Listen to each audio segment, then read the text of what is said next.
Bonjour à tous et bienvenue sur le plateau de Global Risque. On va voir ensemble avec nos invités dans un instant en plateau et en visio les enjeux de ce salon, de ce nouveau salon.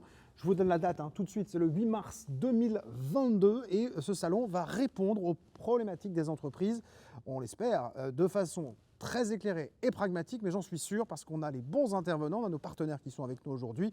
Et c'est le directeur du salon, Julien Rimbaud, qui est là aussi pour nous le présenter dans un instant. Bonjour Julien. Bonjour. Avant qu'on l'évoque, on va présenter nos invités, si vous le voulez bien. Laurent Devorcine qui est avec nous en visio juste derrière et qui va apparaître. Bonjour Laurent.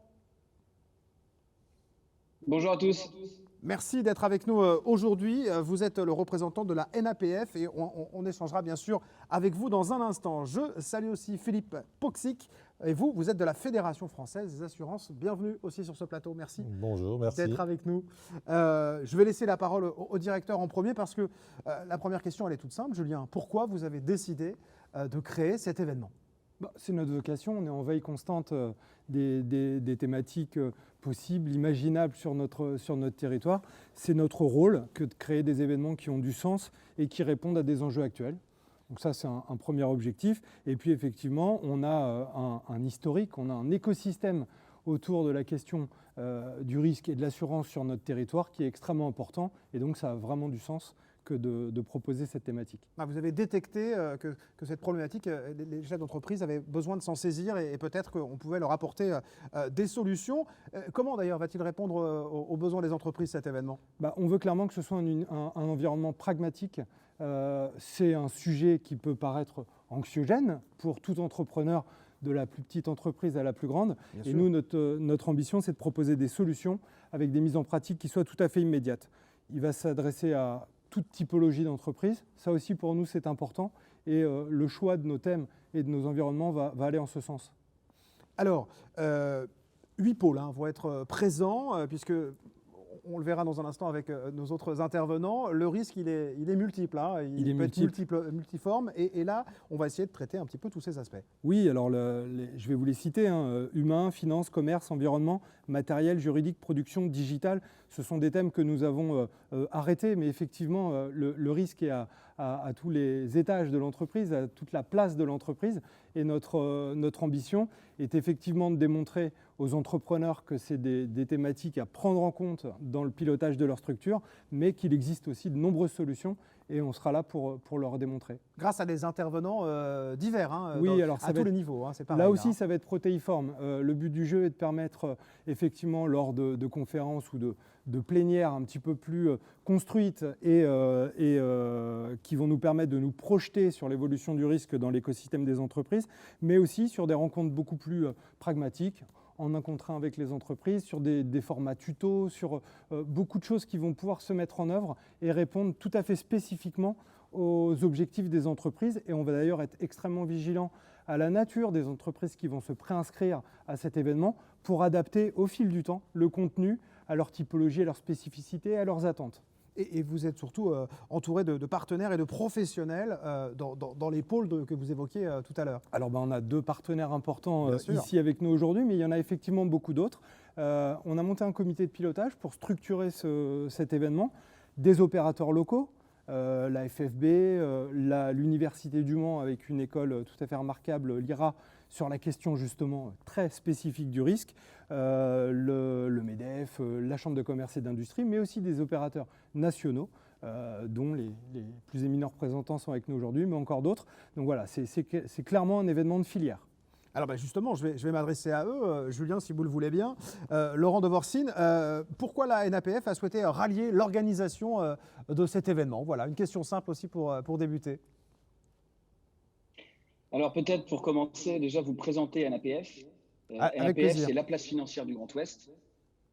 C'est une association dont l'objectif est de réunir le monde de la finance, du chiffre et du droit au service des entreprises. Et aujourd'hui, pour vous donner un ordre de grandeur, l'association est composée d'à peu près 80 entreprises financières et 80 entreprises industrielles. Vous êtes donc spécialiste lorsqu'on nous a sollicité... Pardon, je me permets, vous êtes spécialiste des questions financières, juridiques, et vous accompagnez, vous, c'est votre objectif, les entreprises. Alors, les membres de l'association, oui, Oui. parce qu'on a à peu près 80 entreprises financières, comme je vous le disais tout à l'heure. Et donc, quand on nous a sollicité pour participer à l'organisation du salon, bon, on a tout de suite accepté parce que ça fait vraiment partie de notre mission. D'ailleurs, j'en profite pour remercier Le Mans Événement pour cette invitation. Alors, une question qui va être globale sur ce salon, mais je vous la pose. Comment un chef d'entreprise aujourd'hui fait pour réagir face à ces risques qu'on a dit nombreux? Julien Rimbaud l'a évoqué. Alors, question pas simple. Peut-être pour commencer, je voudrais vous partager une statistique que j'ai retrouvée en préparant l'émission et qui m'avait marqué à l'époque. C'est que 70% des entreprises victimes d'un sinistre majeur disparaissent dans les mois qui suivent. Alors, je ne dis pas ça pour faire du catastrophisme, c'est une statistique sérieuse parce qu'elle provient de l'INRS, qui est l'Institut national de santé et de sécurité au travail. Et en fait, cette statistique, elle démontre que peut-être chez un certain nombre de chefs d'entreprise, il y a une appréhension au risque qui est perfectible. Et en fait, on va probablement s'atteler à la protection et à la couverture vis-à-vis d'un certain nombre de risques bien connus, que peuvent être l'incendie, le dégât des eaux, les risques de flotte automobile. Et on va rater un certain nombre de risques. Et malheureusement, ça peut entraîner parfois un certain nombre de faillites d'entreprises. Alors, vous le brossez un petit peu hein, en parlant des dirigeants, mais comment ils abordent cette question du risque, les dirigeants que vous rencontrez? Est-ce qu'ils ont bien conscience que c'est nécessaire de prendre en main ce dossier, si je puis dire? Alors, nous, ce qu'on leur préconise, tout d'abord, c'est de faire une cartographie des risques, ce qui est une étape qui nous paraît relativement importante et qui, je dois l'avouer, parfois est un peu, par manque de temps, parfois manque de moyens, qui n'est pas faite par les entreprises. Cette étape, elle est pourtant relativement simple à faire. L'idée, c'est d'empiler un certain nombre de risques et d'aller identifier pour son entreprise le sinistre maximum possible pour telle ou telle catégorie de risques. Une fois que cette cartographie des risques est faite, je dirais que le chef d'entreprise peut derrière se faire un cahier des charges des risques à protéger et arbitrer entre un certain nombre de mesures de prévention et de protection qui vont aller le couvrir pour tel ou tel risque qu'il aura identifié en préalable. Et une fois que ces mesures de prévention et de protection seront en place, il pourra bien entendu transférer les risques qu'il ne pourra pas gérer à un organisme financier, qui est le plus souvent un assureur, mais ça peut également être un réassureur ou une captive d'assurance. Alors, je vais me permettre de me tourner vers Philippe, si vous voulez bien, parce que pour étendre un peu le débat que nous avons sur le fait que les entreprises, est-ce qu'elles ont suffisamment anticipé ces risques? Est-ce qu'elles font ces cartographies que Laurent vient d'évoquer? Est-ce qu'elles le font beaucoup? Est-ce qu'il est nécessaire justement de les inciter à le faire?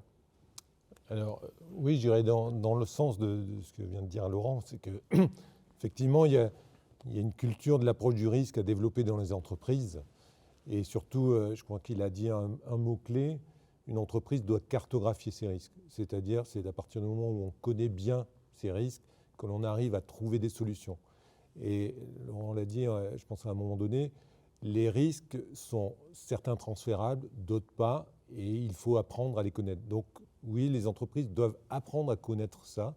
Et nous, assureurs, donc, et la FFA est là aussi pour ça, c'est-à-dire ne pas être simplement, je dirais, un financier auquel on va transmettre le risque une fois qu'il s'est avéré. Nous sommes là aussi pour les accompagner et les sensibiliser à ce risque. Et c'est comme ça qu'on peut avancer. C'est l'objet du salon d'ailleurs, du conseil, parce que l'idée c'est qu'une fois qu'on a fait un constat, il y aura évidemment tous les intervenants pour pouvoir le faire. Je me permets de demander, est-ce qu'on a une idée du nombre d'entreprises qui l'ont fait correctement et de celles qui ont des progrès à faire? Est-ce qu'on a ne serait-ce qu'une idée de ça ou pas? D'idée, je vais citer un chiffre par exemple sur un risque qu'on connaît tous, qui est le risque auto. Le chef d'entreprise est responsable de ce qui se passe en automobile et donc le salarié qui vient travailler est en accident du travail s'il lui arrive quelque chose.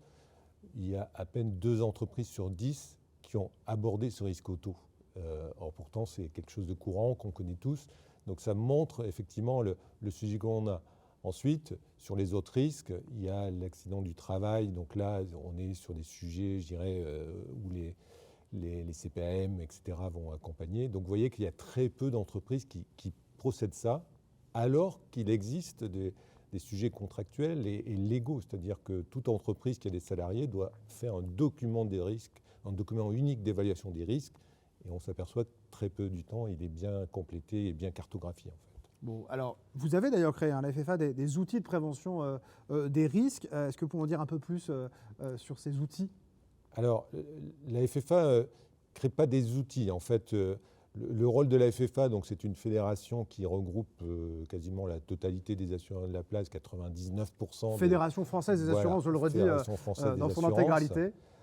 Donc la FFA est là pour sensibiliser aux risques, promouvoir des études sur des risques. Une dernière étude qui vient d'être faite, c'était de financer une étude auprès du CNPP, qui est un organisme spécialisé dans la recherche de prévention, etc., sur les systèmes d'installation automatique d'extracteurs. Donc on produit des documents qui vont permettre de sensibiliser les risques. Ensuite, les membres eux-mêmes, assureurs, produisent des outils, chacun à leur manière, chacun avec son intervention, avec tel ou tel biais, va produire des outils pour faire ce travail, la matière première, et faire ce travail d'évaluation, aider nos clients à faire des évaluations.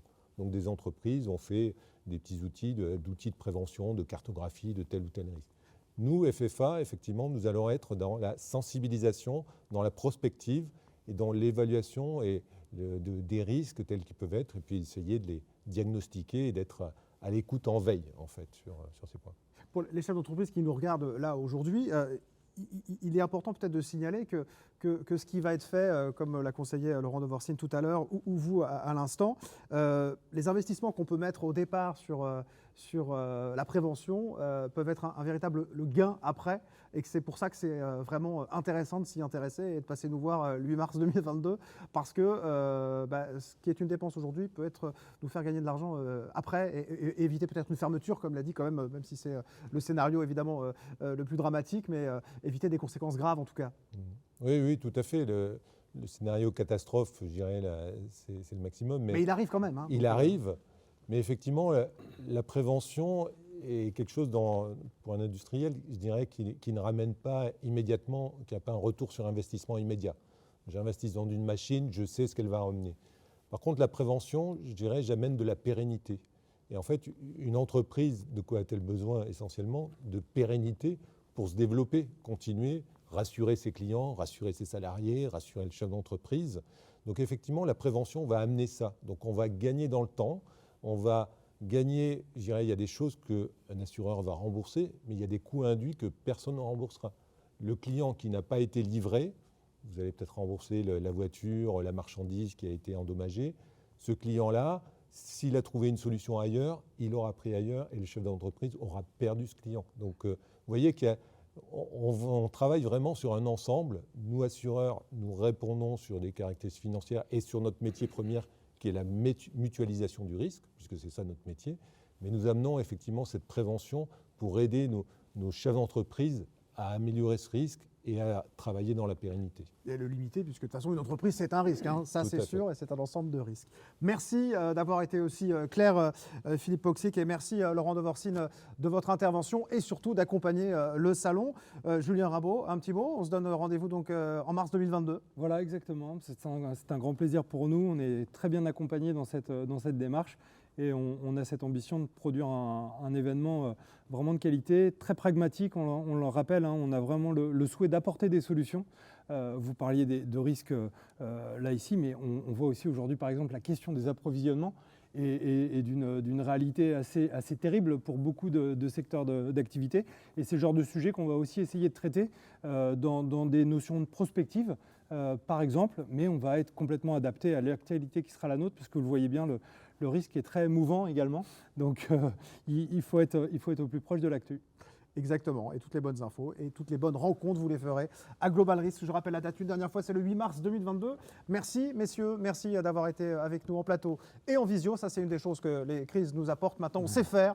Donc merci en tout cas. Et écoutez, vous le savez, on vous donne rendez-vous maintenant en mars 2022. C'est important, si vous êtes chef d'entreprise, de prendre ça en considération. Belle fin de journée à tous. Merci.